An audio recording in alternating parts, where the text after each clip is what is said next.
What would really happen if all the freshwater ice on Earth melted? Many fear that if all the freshwater ice on Earth were to melt, sea levels would rise, drowning coastlines, reshaping continents, and displacing millions. Yet the reality is far more intricate. Nothing on Earth happens in isolation. Every process is part of a greater transformation, all interconnected and unfolding at once. There is no sequence of separate events, because everything occurs simultaneously, each element influencing the others in real time. The Earth does not move in steps, but in symphonies, with life continuously transforming through its vast cycles of ice ages and paradises, our planet's grand expression of winter and summer. If all the ice is gone, it will mean the Earth has grown vastly warmer, warm enough to alter not only its temperature, but the very composition of the planet itself.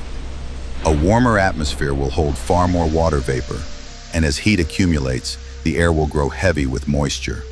The hydrological cycle will accelerate, causing more evaporation, more rainfall, and a faster, more dynamic circulation of water rising into the sky, flowing across the seas and seeping deep into the soil below. Meanwhile, volcanic and geothermal forces will intensify, reshaping the surface and laying the groundwork for new life as the planet transforms once more into a living garden. With warmth and abundant fresh water, vegetation will flourish. Plants and soils will draw in vast reserves of water, carbon, silicates, and minerals. Forests will spread into lands once too cold or barren, and ecosystems will awaken with renewed vigor and productivity.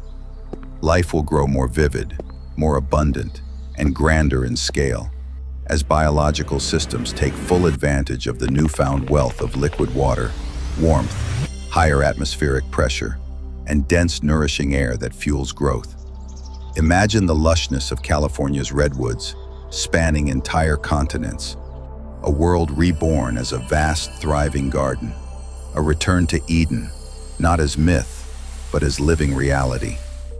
When melted, the roughly 65% of Earth's fresh water bound in Antarctic ice will not simply pour unchecked into the seas.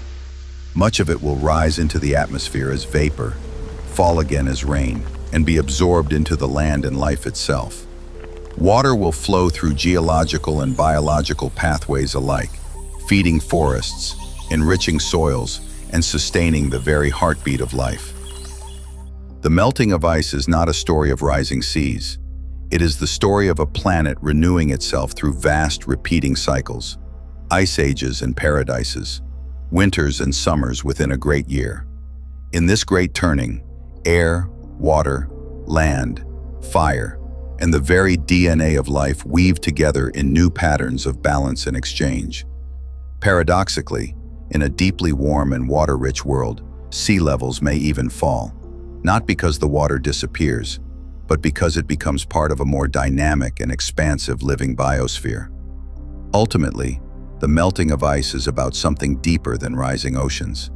It speaks to the profound interconnectedness of Earth's systems, a reminder that our planet is a living, breathing organism in constant transformation. The warming world is not an ending, but a rebalancing, a slow turning of the great seasonal wheel of time. From the deep freeze of the Ice Age, Earth now stirs once more toward a new Garden of Eden, a world reborn in warmth, spirit, love, and the truest, most honest form of life.